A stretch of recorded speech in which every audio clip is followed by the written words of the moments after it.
It's Thursday, and that means it's time for another episode of the Daily Berg. My name's Ben Womberg. Thanks for being here today.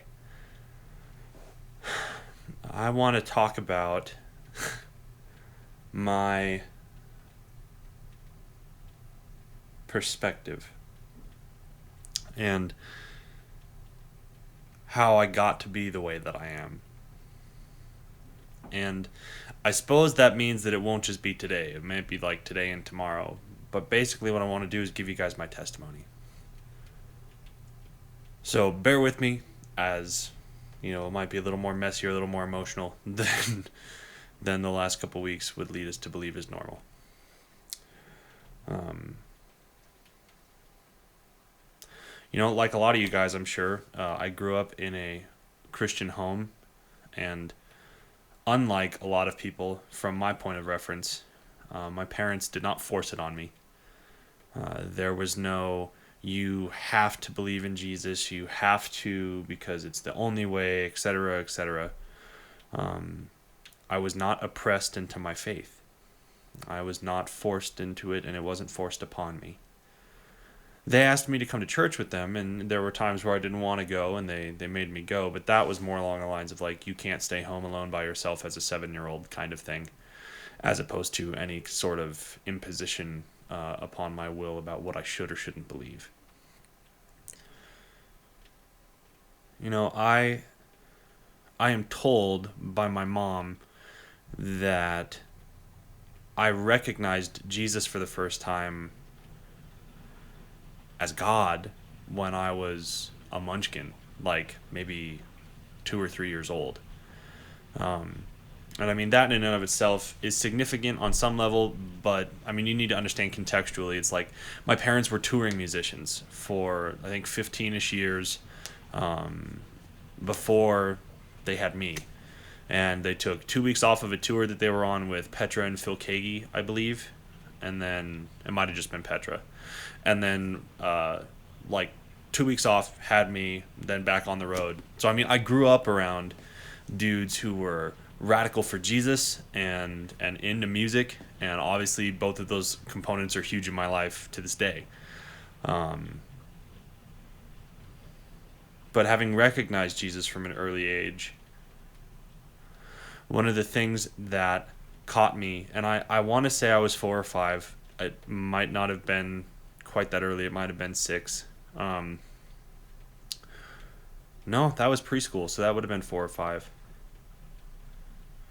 There was a Sunday school teacher, and it might have been preschool, Sunday school, and her name was Kay.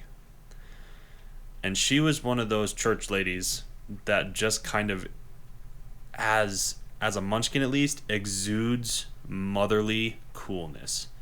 And not coolness like detachment, coolness like you immediately trust this woman and you're very comfortable with her, and as a child you can latch on and love her immediately. And she was that way. And the thing that I remember most about her visually, like I can't barely remember what her face looked like now, but she had gorgeous red hair. And she was, to my knowledge, the only woman in church who had red hair. So it stuck out to me at 4 years old. At one point, she was diagnosed with some type of cancer, and I can't remember what it was. And I asked my parents if we could go and pray for her. Now, I was I was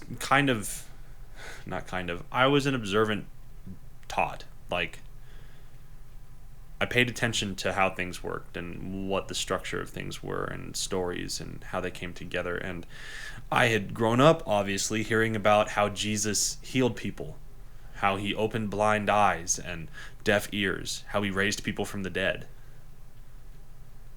And I was told multiple times that Jesus had made a home inside of my heart, or would if I accepted him. So I asked Mom and Dad if we could go and pray for Kay. And she was in the hospital, and I hadn't been to see her since this new bout of chemo had taken place. And we entered into the hospital room, and I remember it's one of my earliest memories. I walked in, and her hair was gone, and if I recall correctly, her eyebrows were pretty sparse too. So it's Kay, but it's Kay without the red hair that I had so strongly associated with her, and it's Kay not diminished in heart, but diminished physically. And we prayed, and I don't know if anything happened for her. I was 4. I didn't even ask. But she died.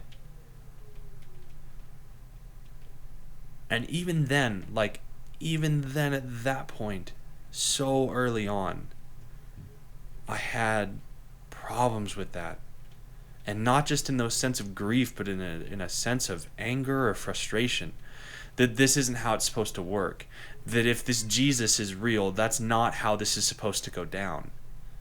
Because he says that, the prayer of faith will heal, and not heal. The word there is actually sozo. The prayer of faith will save a man.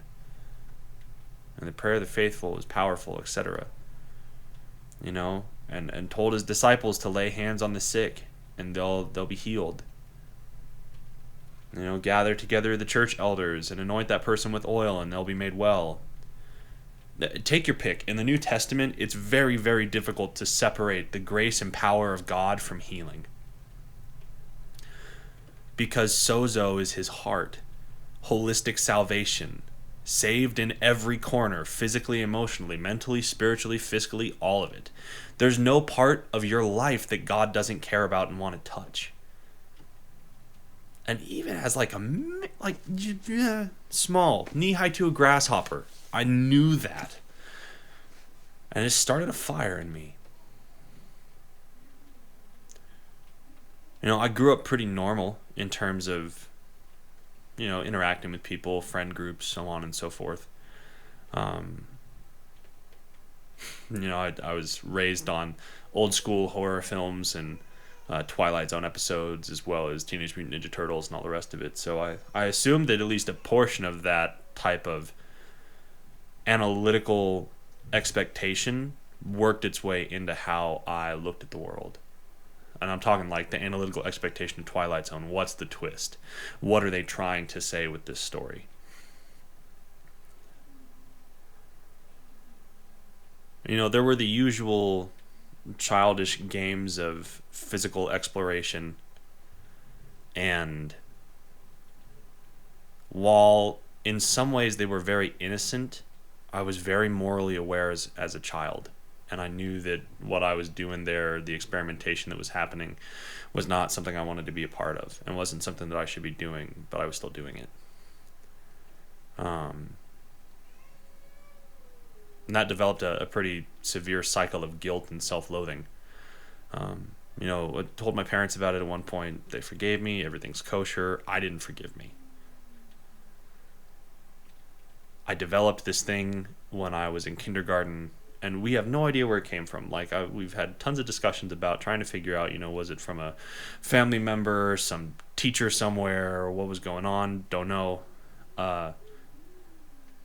But everything became my fault. Not in my household. Nobody forced it on me. That's what I mean to say when I say we tried to figure out where it came from. We don't have a clue.